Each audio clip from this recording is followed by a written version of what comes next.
You're listening to What She Grows Through, a podcast dedicated to empower and uplift Black women to grow their self worth. I'm your host, Chanel Amir, one of many dope Black women, creating a community for us to pour into and align with one another, uncovering our true feelings from sexuality to self love, to begin growing through life and evolving into our best authentic selves. Let's get started.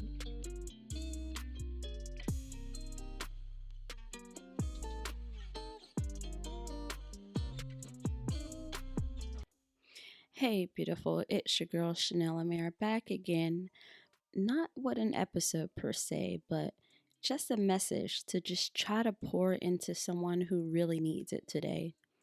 It's Self Care Sunday, and I know if you're feeling like I have lately, with all the current events that has been happening around us, then you definitely need this day to rest, if not physically, then mentally. And as I continue to learn more about the details, I'm finding myself like really feeling some type of way. And I can't just let these thoughts run wild in my brain.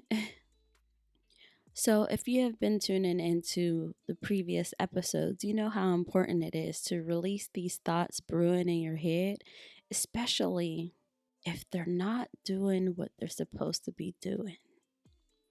I didn't just want to journal about my experience and feelings in this moment because I know that I should be using my voice to share with you and to pour into someone who needs this release as well, or even just needs to hear a little encouragement to continue to grow.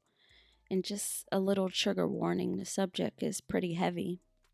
And I'm not going to go into depth of the two current events, but just my perspective on what's happening around me as a Black woman.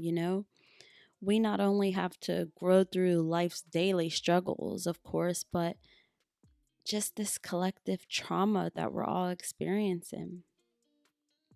Now, the first is just this Buffalo shooting. It's really scary. And not just the fact that this person came into a grocery store, but to also film it is just so sick to me.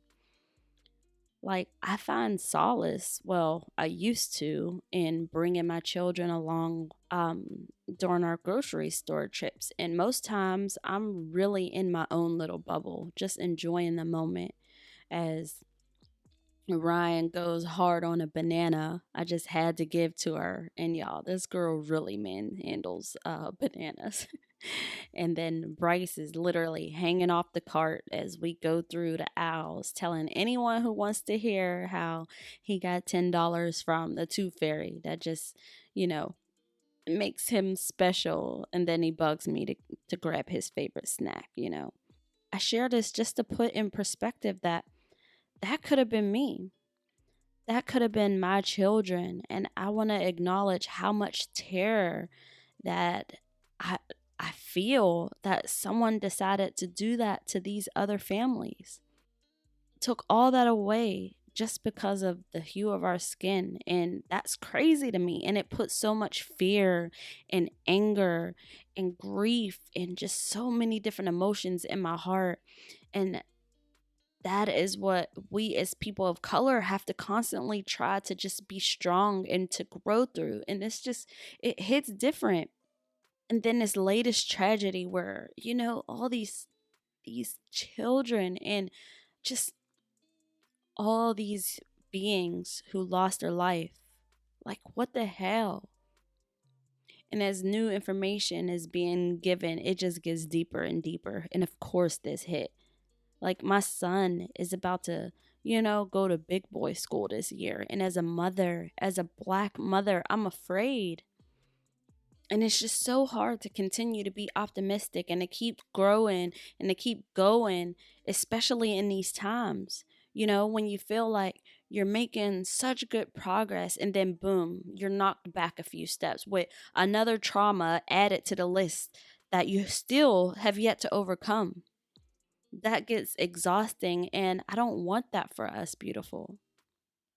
I noticed that I almost needed to share how I've been feeling lately because it affects me.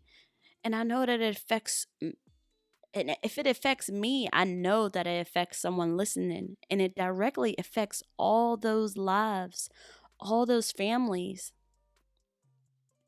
This shit is not okay. And I just want to just let you know that you're not alone with feeling the way that you do right now. All of your emotions are 100% valid. You know, as a mother, as a woman of color, I just wanted to reach out my hand because we need each other in these moments. I don't want to talk too deeply, but that we're hurting. And I just want us to just continue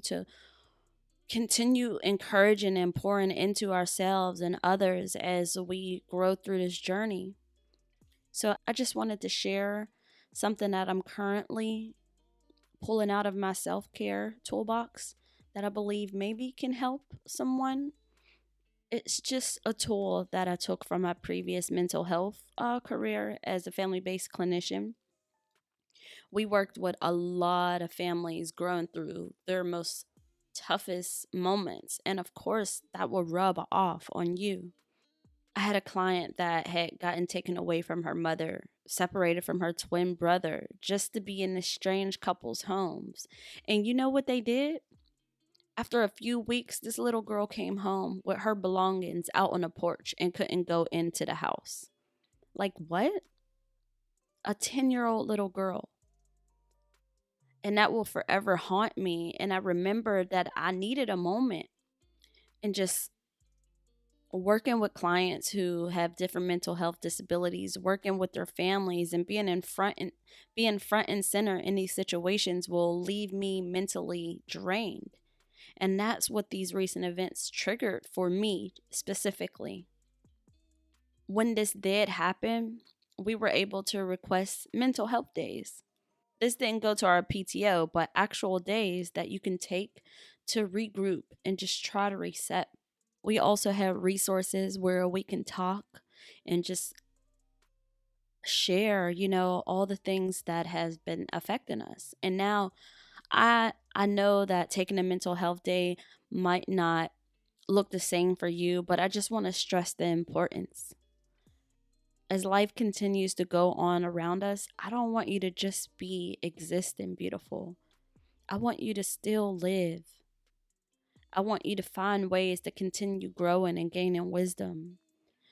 So, like taking a mental health day to really sit with whatever emotions that you are feeling and finding some way to release that. Do you want to journal? Do you have someone that you can talk to?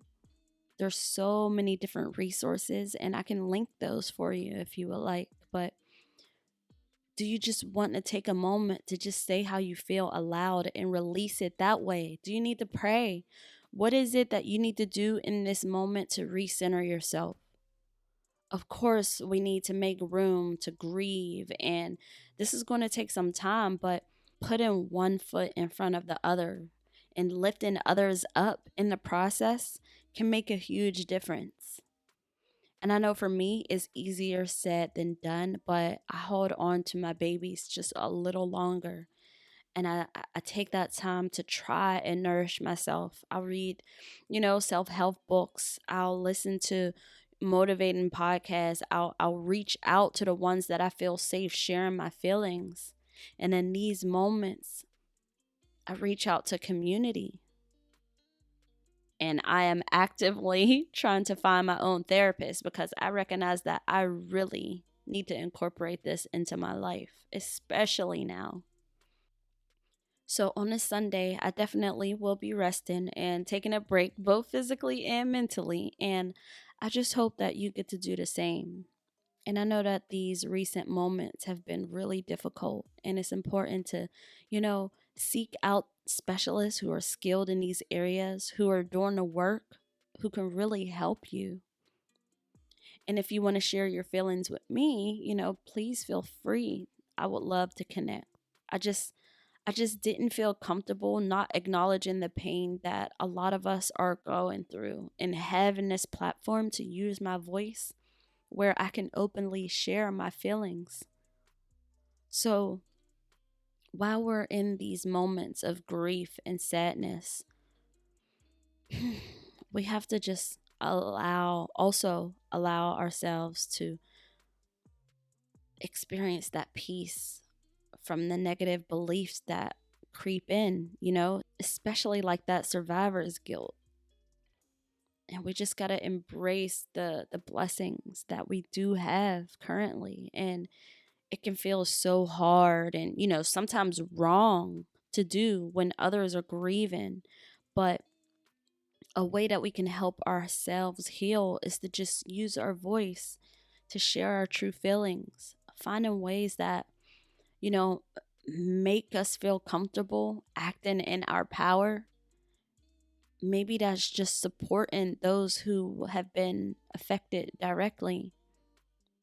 We have to make love a priority and just continue building relationships and meaningful connections. And again, I'm just sending love and compassion to those who really need it and to those who may have been triggered from the current events, including me. I just hope that you have a better week and continue growing through your journey. And if no one has told you, you are doing a great job. So give yourself some love today, and whatever you have left over, that can go to your loved ones. So take care of yourself, beautiful, and I look forward to talking with you again. Until then.